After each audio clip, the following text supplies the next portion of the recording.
it was so strange because the island was also covered in fog, and I had just been on this like super disorienting 5-week-day journey, and like we arrived and everything was covered in snow as well, and all I could see really was the beach and like one hill that was close by. It was a very like a kind of otherworldly experience. Like it didn't seem real. It felt like a bit of a dream. And we got to the beach and we had to like immediately get to work, like hauling stuff and like digging out steps into the snow to be able to get up on shore.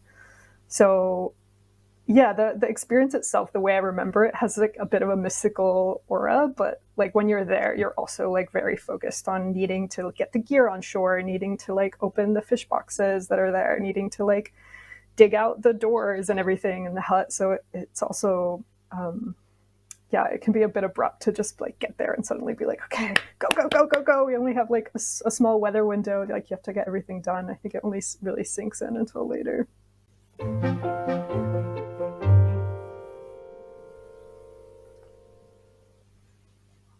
What's up, everybody? From Nautilus, I'm Brian Gallagher, and you're watching Behind the Scenes. Today I'm speaking with Naira De Gracia. Naira is a writer and biologist based in Sweden. Her new book is a memoir called The Last Cold Place, a field season studying penguins in Antarctica. Naira has a master's degree in conservation biology from Victoria University in Wellington, and she has worked as a wildlife technician not just in Antarctica, but on several more remote islands. Her recent story in Nautilus was My Life with the Penguins, How I Came to Feel at Home in what some call the last wilderness on Earth, Antarctica. Naira, thanks so much for joining us. Hi, Brian. Thanks for having me. All right, to start off, could you summarize your intellectual and academic background and say a bit about your upbringing? Being a child of traveling journalists had you growing up in a number of countries. What was that like? Yeah, so my parents are journalists, and I grew up moving to a different country every few years. So I can recite the list. I was born in California, and then I moved to Spain, Mexico, Chile, Argentina, South Africa, and Egypt. So it was a very nomadic childhood. And then I went to university in California, studied biology there. I was just really fascinated by life in general and learning about life and immersing myself in different ecosystems and learning about how they worked and all the little magical nuances of every ecosystem. And that took me to being a wildlife field biologist, where I was basically stationed on all these remote islands that were part of ecosystem monitoring systems and programs. And there I would collect data that would feed into ecosystem monitoring programs that would then go on to inform like legislation that regulated fisheries, specifically around seabirds or like other kinds of policies. So I really loved that remote kind of experience. It's so immersive and it's so evocative. And one of those jobs was working on this island in Antarctica.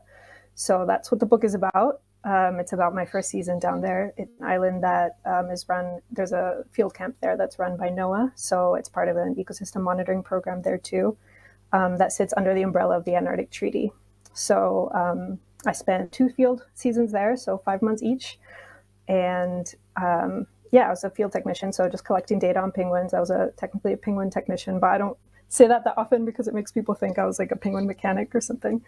But yeah, so while I was down there, of course, it's such a vivid, evocative place that I spent a lot of my free time writing these like really long letters and family back home. And after my second season, I just ended up with this like massive volume of writing and started thinking about what was the story that I wanted to tell, or what was the narrative that I was most like drawn to when it comes to Antarctica. And I think there's one of the really big issues that you obviously are immersed in when you work in any kind of biology is climate change, and the way that climate change is playing out in the peninsula.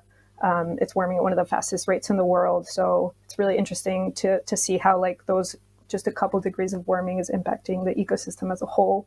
So there's a lot of science in the book, trying to tell that story of how ice reduction actually matters for the wildlife out there, and how like a few degrees of ocean warming impacts like krill production in the Southern Ocean, and all that good science is in there. And I was also interested in a bit more of like the cultural side, the historic side, like how have people conceptualized Antarctica, and how have we related to the continent, knowing that there obviously have never been like societies that developed there, like all the other continents. What can we learn from our relationship with Antarctica? What culture? How do we code culture into landscape? And I think that's found its way into the chapter that was excerpted in Nautilus, specifically around that idea of wilderness. So That's right. that's a bit of a summary of the book, but yeah. So it's the base of it is my first season in Antarctica is the narrative of a field season, and then woven in there is a lot of science around climate change and around penguins and some history. Yeah. So when you were traveling a lot growing up, was it the your exposure to a lot of different natural environments that made it a no-brainer that when you started college, biology is what you would do, or did you have any other inklings of what you might focus on? Yeah. I think when I started studying, I wanted to do environmental sciences. I was in a liberal arts school, so that was a potential major. But I think it was when I actually went out and did a field season as part of like a student program that the Fish and Wildlife has, and actually got to be on an island with seabirds in a tent for like 10 days, that it really clicked for me as far as like realizing that this was a job that people could do and it could be so immersive. And I think as a kid, I moved around a lot. I always tended to feel quite disconnected from the places that I lived in, like culturally, socially. Like I was in international schools, and like a lot of big cities kind of feel the same after a while. And I think I really craved that sense of like really deep connection. And at the time, I felt that when all that society was like stripped away and you're just like on this rock in the middle of the ocean, just you and a tent and like a crew and a bunch of seabirds, like I really felt that sense of connection and that sense of like intimacy with a place, and like specificity too, that like this can't be anywhere else because it's here. And like there are very specific things about those islands that you learn so well because you're there, and there's nothing else to distract you, that I found like really compelling. So you talked a little bit about what inspired you or gave you an impetus to write about your experience living in Antarctica. It had journaling or kind of diarying, diarying, is that a word? Writing a diary about your experiences there. Had that been something you'd done before, or was this a new thing that you wanted to start documenting your experience there? Yeah, I've always enjoyed writing. I mentioned my parents are journalists, so the bar was always very high when it came to writing in my family. And I grew up in a family that wrote and read books. That was always very important to us. So I think yeah, writing was a natural expression of me capturing what I was experiencing. And I think I always did journal, and I especially wrote a lot of like emails and letters to my friends and family, because as opposed to a lot of other jobs, like nobody could visit you, nobody could share what you were experiencing, and that was like the primary way that I was able to share my life with my friends and family, that couldn't come to these remote islands and see what I was talking about. And I really enjoyed having a recipient, so I do enjoy writing letters and emails more than journaling, I think. And yeah, I think that was some of the impetus. But the book has gone through like so many revisions that I think you'd be hard pressed to find any passage that's pulled directly from those emails. But that was definitely the source material. Yeah. What were some of your first thoughts on how to go about writing the beginning of your book? Yeah, writing a book is hard. I think the chronology of a first season is a really helpful sort of backbone to it, and I think having the memoir be the base of the book really helped me develop some of the more like intellectual ideas that are in there. Just having that skeleton in place, and the book is also structured based on the penguin breeding season. So it has lay, hatch, crash, and fledge, which are all periods of when the chicks grow up and become like real penguins. So I think I really like grounded the book in that like chronology, very specific chronology that helped me like think my way through the narrative. And that was like a really helpful place to start, because it can be very intimidating to sit down and be like, all right, let's write a book. It's a Yeah. big task. So yeah, I think that the structure of that like experience really helped me shape my thoughts. In Antarctica, you spent hours alone among the penguins you were monitoring. Was it during those hours when the idea for your book revealed itself? Was it, out there when you're like, okay, I think I have something here for a book? Yeah, definitely. I think in a field season, there's like no internet. There's no there are few ways to entertain yourself. You're often alone with your thoughts, especially when you're out in the field with the penguins. So I think I had actually always wanted to be a writer and write a book, and I felt like Antarctica was such a like important place to me, and also like such a intense experience that I wanted to write about it more than other islands I'd been on. Yeah. Did you So I go did have the idea of into the penguin colonies. Sorry. okay? Did you go into the trip, like into the field season, knowing that you did want to come out of it with a book about the experience? Definitely not. No, I think I started thinking about it my first season, and my second season, I still had a bit of the intention, but no idea what the process was like to write a book or if I could actually do it. So I did pay attention to things with that in mind and tried to write about the landscape in a very intentional way my second season. But yeah, I had no idea that I would actually achieve it. It's kind of crazy. It's taken me like 5 years. So I don't think I could have foreseen that I would come out of it with a book. But I definitely did want to, yeah. Was it helpful having journalists as parents? Did they offer any tips, or have they themselves written any books, or just like newspaper articles or magazine articles? Yeah, I mean, my parents pretty much taught me to write well. I think when I was a kid, I would give them my essays for school, and they would be like all marked up with red pen as if I was like going to publish it. So it was always like got it drilled into me. But no, they actually didn't see the manuscript before it got published at all, so they weren't involved in it, which was Wow. Okay. yeah. I had an editor working with me, and I think that was good to have that a bit of a degree of separation. Yeah, Mm. but they haven't. My father was, yeah, so he wrote articles, and my mom as well, but she has recently been translating a book into Spanish, so hasn't written an original one herself, but yeah, has been working in the book space.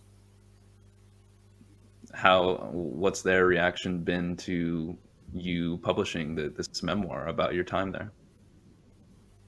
Yeah, they're very, very proud. I think they have bought like more copies than anyone. I think most of my royalties are going to come from my parents. So yeah, they're really excited to have an author in the family. I'm really grateful for their support for sure. No, that's really sweet. Why do you write "Science was my excuse to slide down a hillside that ended in penguins"?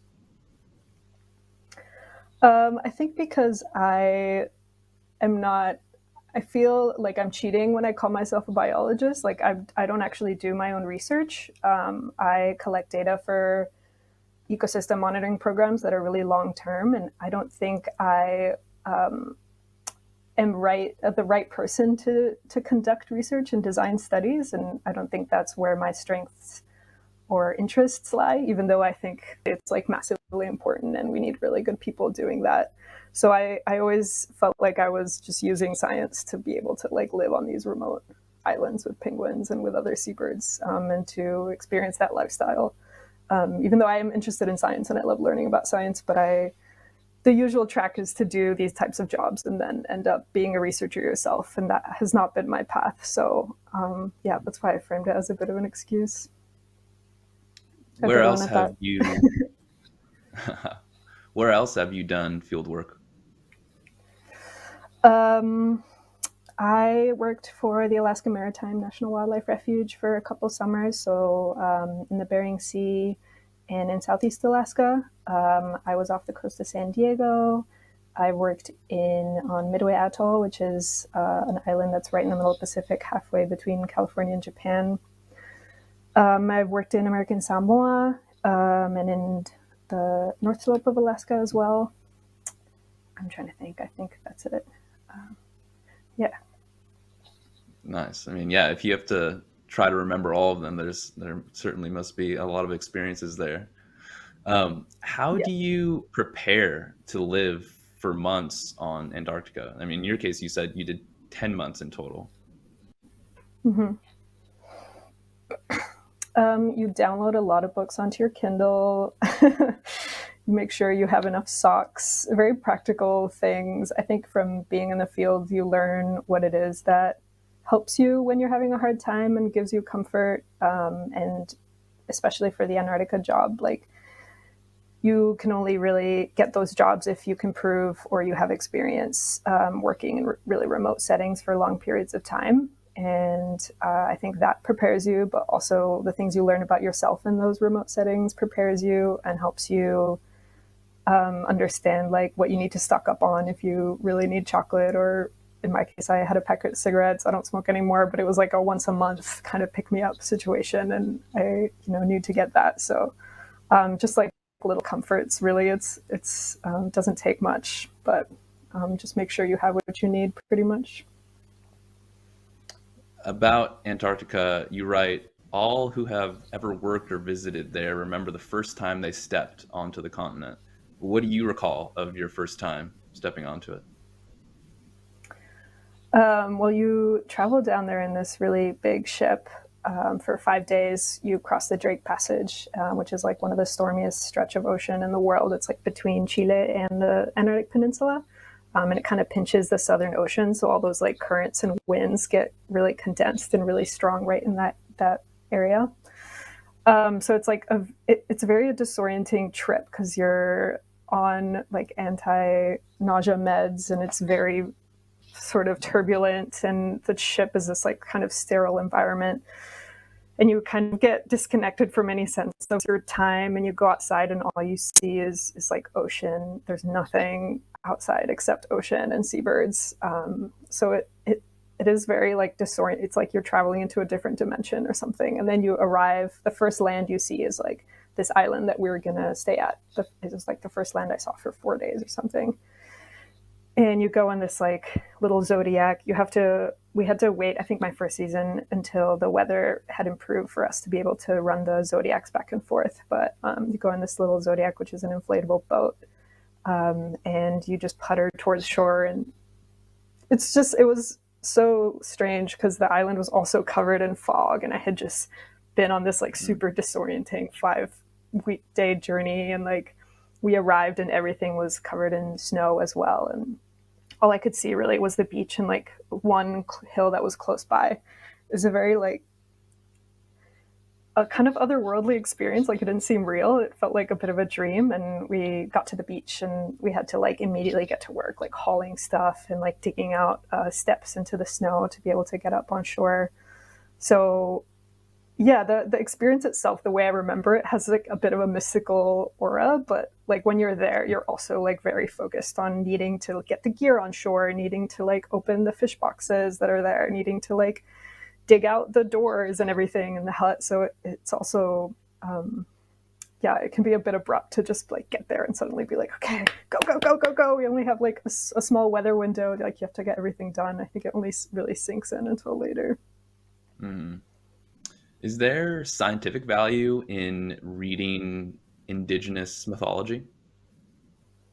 I think so, yeah. I think science is one way of knowing, and it's one way of knowing within a Western framework.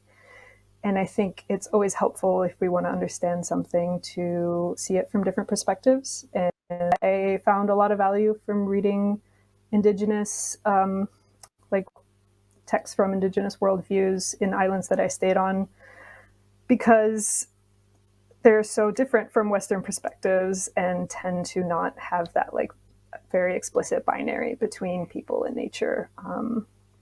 And I think that's something we need to begin to erode and break down, because we're seeing the consequences of not doing that. So personally, I find a lot of value in it, and I think now especially there's a lot of science that's starting to align with a lot of indigenous worldviews in the ways that like new scientific discoveries that are suddenly like uncovering all these things that indigenous peoples have known forever. So I think it's also interesting in that way.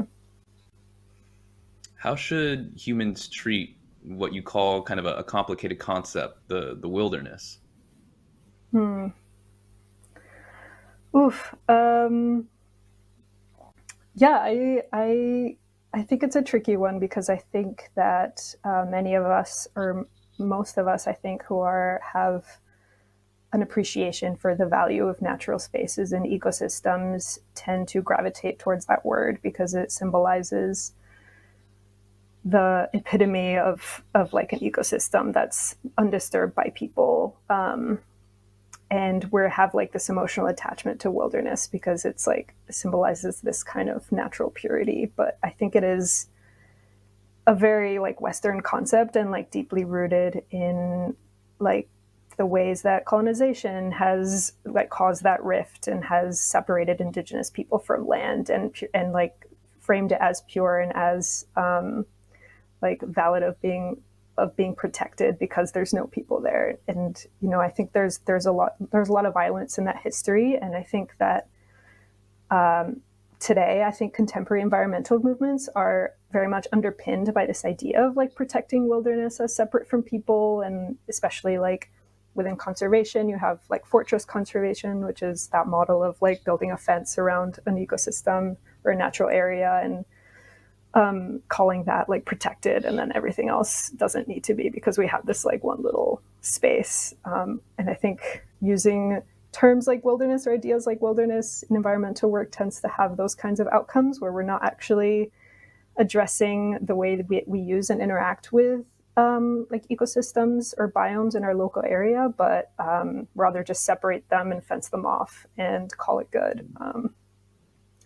So yeah, but it is difficult, I think, sometimes having that conversation or addressing the concept of wilderness because like for so many people it does represent this like ideal of you know, and it was for me too, for sure. I think I'm in a different place now, but for a long time, you know, like wilderness and the environmentalists from like the Renaissance era and like the early days of the U.S. also cemented that in my mind as like an ideal that I like aspire to be bathed in or be surrounded by.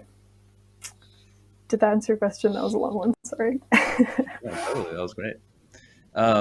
As you think back over the years of drafting and redrafting and revising this book, can you tell us any interesting tidbits or anecdotes or ideas you came across in your writing and reflection that, for whatever reason, you didn't end up including in the book?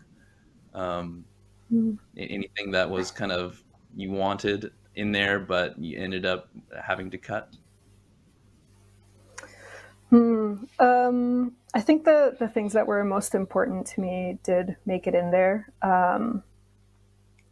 but I definitely I there tends to be a lot of when you're in the field like there's a lot of like magic in ecosystem, but there's also like a lot of violence and a lot of like things that from our perspective might be going horribly wrong. And when you're out there you have to take it with humor and take it quite lightly because otherwise it's all like very heavy. Like examples would be like seals, you know, like trying to have sex with like little puppies and asphyxiating them, or like two birds like killing their chick and eating it and cannibalizing it. And like these are things that happen and are normal if you work out there, but It's rough. not maybe for, yeah. And like we make jokes about it and it's a bit of like galley humor. And I had a few of those incidents in the book, and I think my editor probably rightfully mentioned that that might not come across the way that I understand it because people aren't maybe used to that world in the same way. Yeah, so I did sanitize a little bit some parts of it. So none of that is in Yeah, the book. I see. I see. So, what are you working on now? Now that the book is out there in the world? So I moved to Sweden because I'm going to do another master's in agroecology, which kind of connects to what I was saying earlier. Basically, I'm just more interested right now in exploring the ways that we can change our relationship with ecosystems. And, Mm. agriculture is like half the world's arable land is occupied by agriculture. It has a mass when it comes to like humanity's effect on ecosystems. I think it has also like a huge opportunity there to change the way we interact with and influence and impact ecosystems instead of like working from that binary of like nature and people and separating them as in conservation tends to do, not always. So yeah, I think I gravitated towards wanting to learn more about agroecology, wanting to work in that space. I used to farm. I ran my university's farm for a year, but it was quite small. I don't think I would call myself a farmer. I think I'd get called out by any real farmers. But I just really enjoy that work and like participating in like our most basic connection with ecosystems. So I'm excited to keep exploring that and see where it takes me. That's great. All right. To close out, do you want to tell our viewers where they can find you online? Do you have a website they can check out, or are you on any social media channels that they can follow? Yeah, so I'm on Twitter. I don't use it too much, but it's just Naira De Gracia on Twitter. I'm on Instagram, nai.d.g. My website is just nairadegracia.com. And you can get the book anywhere that books are sold, Amazon, Barnes & Noble, online, or it should be in most major bookstores. And that is all. Thanks for having me so much. Fantastic. Yeah. Once again, it's called The Last Cold Place. Definitely check it out. Naida, is so great talking to you. Thanks so much for your time. Thank you.